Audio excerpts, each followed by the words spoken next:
Ladies and gentlemen, drivers, gig workers, and everyone in between, welcome to This Week in Rideshare podcast. I'm your host, Jared Hoffa. It is Friday, September 5th, and this week, California drivers can unionize, a passenger cannot get rides, and cash rides are here. Legal Rideshare breaks it down.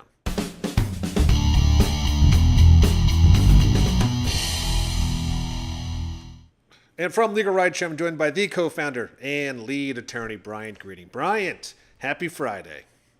Happy Friday, Jared. Great to be here. This is always the way I like to end my week. So I'm very excited for another episode. Yeah, and it's a short week at that, which is nice. Started Tuesday, ended Friday. Can't complain. Cannot complain. I hope everybody's getting ready to gear up for the weekend here. Yes, gear up for the weekend. Everybody's getting ready to Still nice weather, and soon it will be cold in Chicago. But until then, we're going to enjoy it. We got some good stories today, Brian, and definitely one I want to weigh in on with you. Actually, our first story, I got some questions for you, but we're going to dive into it. Drivers in California can now unionize, and this is from LA Times, and they reported, quote, Governor Gavin Newsom and California lawmakers last Friday announced a landmark deal with Uber and Lyft to allow hundreds of thousands of rideshare drivers to unionize and bargain collectively while still being classified as independent contractors. The compromise between labor unions and the Silicon Valley companies, backed by Newsom, would advance a collective bargaining bill through the legislature, along with a bill backed by Uber and Lyft that would significantly reduce the company's insurance requirements. Currently, the companies must carry $1 million in coverage per rideshare driver for accidents caused by other drivers who are uninsured or underinsured. The companies have argued that current insurance requirements are so high that they encourage litigation for insurance payouts and create higher costs for passengers. The agreement instead calls for $60,000 in uninsured motorist coverage per rideshare driver and $300,000 per accident. So, Brian, this obviously hits us pretty direct, or at least, California personal injury. I'm very curious to see your thoughts on all of this. On one side, it sounds like this is going to get through and drivers can unionize, but also their coverage is getting significantly cut for accidents and insurance. Yeah, just broadly on the first part of this about the idea that they can unionize. That's a good thing. We want drivers to be able to use their voice collectively. There is power in numbers. We've seen that around the country, that when drivers can come together, make demands, voice their concerns, they are heard much more significantly. The companies take them much more seriously. The legislatures take them more seriously. So the fact that unionization is on the table, I think that's excellent, and I'm glad to see that that's happening. On the other side of the coin, though, these changes in the insurance requirements really cause me concern. Anytime that Uber tries to change its policy limits, it affects both drivers and passengers alike. The $1 million in coverage in many states has already been dwindled down, and we've seen that in Illinois. The fact that California was one of the few states that still had the $1 million policy for all events, I mean, that's excellent, and that provides so much protection for anybody who's involved in a rideshare related accident. These smaller policies, like they're talking about, $60,000 of uninsured motorist coverage, that's nothing. If you get into an accident and you have a hospital bill and you have a couple months of physical therapy and, say pain management, you need an injection or two, all of a sudden those bills can be skyrocketing near $60,000. And certainly that's not even considering pain and suffering, loss of normal life, lost wages. So that's just not very much money.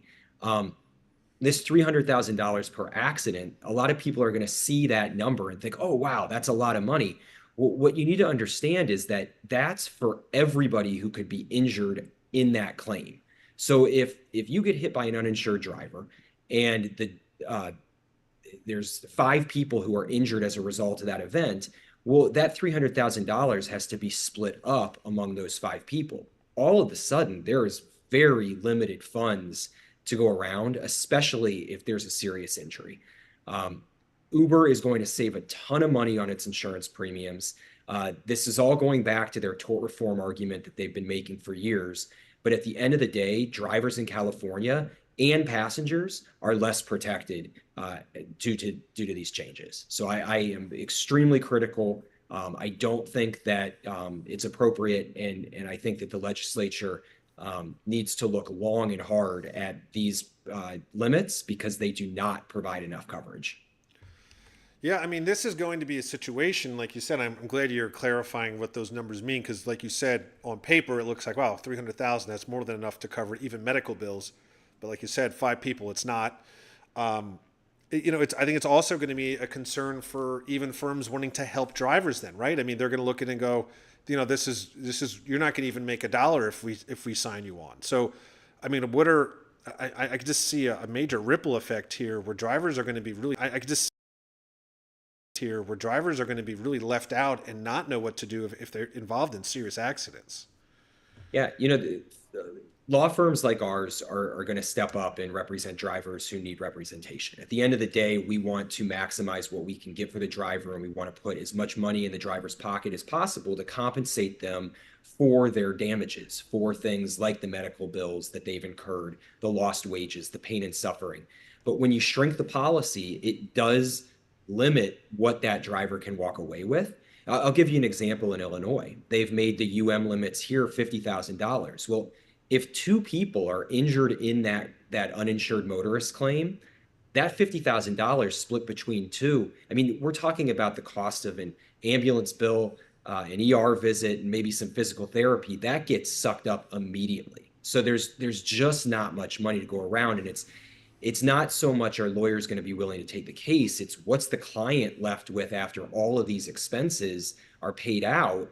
And well, Uber and Lyft made a bunch of money on the rides that are going throughout the state of California, but when something goes wrong and that driver needs to tap into those resources, there's nothing left for them to tap into. Right. And I should also note, too, that the article states that this agreement is only for Uber and Lyft. It is not for other gig workers. So that includes those who deliver food, like the food apps like DoorDash or Grubhub. So it's also very specific to just Uber and Lyft. Obviously, these pretty huge demands for on the insurance side. Although, like it said, it is expected to, quote, sail through the legislature before the session ends mid-September. So it sounds like this is going to be a sure thing. It doesn't look like anyone is really saying, hey, we should slow down and look at some of these provisions or like you said about the insurance. So it will be very interesting to see in a year from now what the California landscape looks like when, like you said, these policies are so much smaller.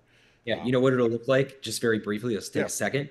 The state of California will be paying a lot more in medical claims because Uber's insurance isn't. So there's going to be a ripple effect where Medicaid is footing these bills and hospitals are not getting paid what they should get paid for their medical services because Uber is not providing enough coverage to ensure that injuries that happen on their platform are paid for by their platform or by the insurance that they have taken out. Right. So really, it's a lose lose here, and as we always say on this show, time will tell. But that being said, we're going to move on to the next story, and this is based in Chicago.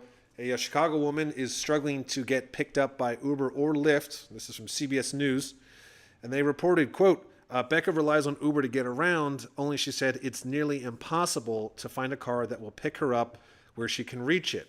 She said, quote, I have been fighting for 5 months to be picked up on my side of the street. She uses a cane to get around and can only stand for short periods of time. She said when she calls an Uber, she's only able to message a driver about her disability after arranging a ride, and most times the driver doesn't adjust their pickup spot. Pace said when she reached out to Pace about this that it was not aware of others with this issue, and Uber did not respond to an official statement once CBS News Chicago spoke with the company via phone and email. So this is one of those cases where logistically speaking, Uber is great for the majority of people, but it definitely has its issues when things, again, we've discussed this since like years ago about they're just not really equipped for anyone with disabilities or handicaps to be a rider on Uber. Yeah, I think that's one of the issues that we've seen with rideshare generally is that people with disabilities who have trouble ambulating or getting in and out of the vehicles are often not given the same access as we'd seen in the past with taxis. So with taxis, there were cars that were specially equipped for, say, wheelchairs. Here, you don't see much of that with Uber and Lyft. And what we want to just remind everybody of, particularly on the driver's side, is you want to do everything that you can to accommodate your passengers and their special needs. First of all, it's the law. You have a responsibility under the law to provide access to transportation. Uber should be doing a lot more to communicate with drivers and passengers about, first of all, generally what their responsibilities are. And second, specifically, if there is a passenger who needs extra help, the driver should be informed through the app of what is needed, how they can best accommodate. And it really all starts with communication and logistics at the top. Uber, Lyft, all the other gig companies have the ability to transfer information, to facilitate communication.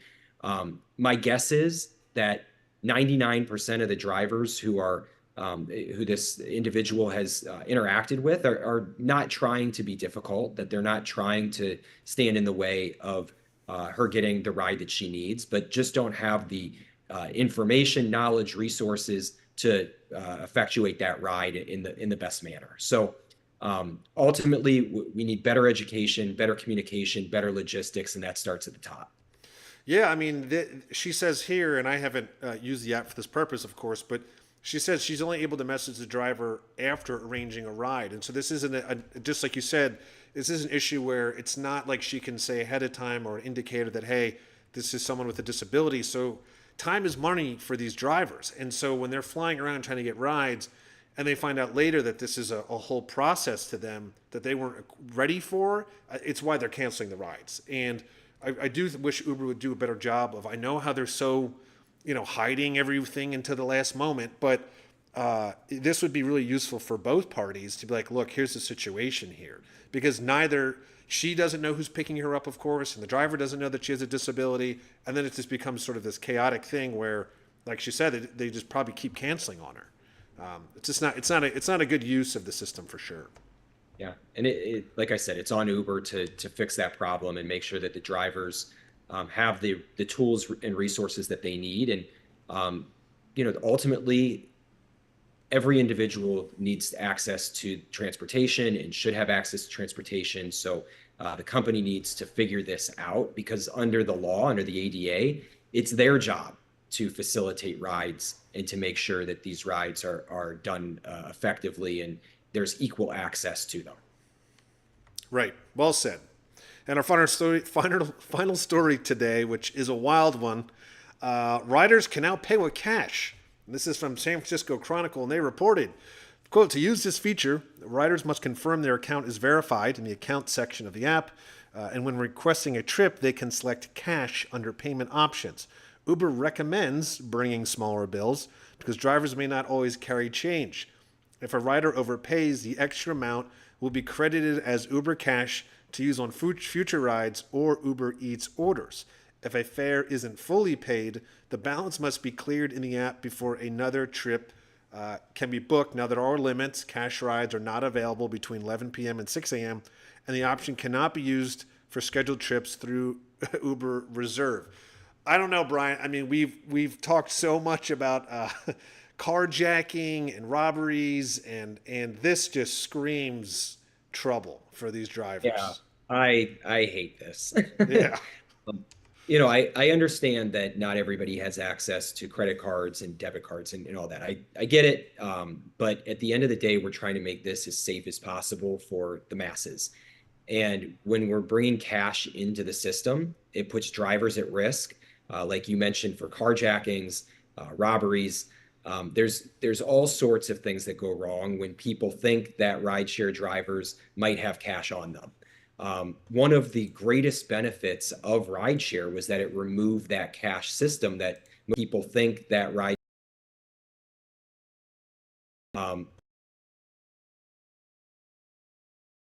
move that cash.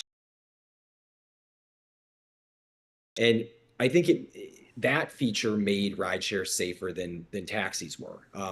Taxi drivers were always at risk of being held up. And when Uber and Lyft took cash out of the system, they took a serious safety hazard out of the equation, and now they're bringing it back. So I think this is the companies are trying to bring as many people into rideshare as possible. I certainly understand that from a business standpoint, that they want to have as many potential customers as they can. But I don't like this for drivers. I don't like this for safety generally. And I expect to see that we're going to see an uptick in drivers being targeted, because passengers are going to get the clue that, hey, maybe there's some money in the vehicle, and that just puts everybody at risk.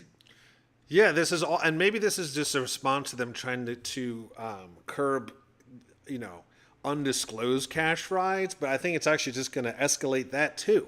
They were obviously very against, you know, there was, I think it might have been the Wall Street Journal or Business Insider, where drivers like, hey, don't pay in the app, or just give me cash where you're going.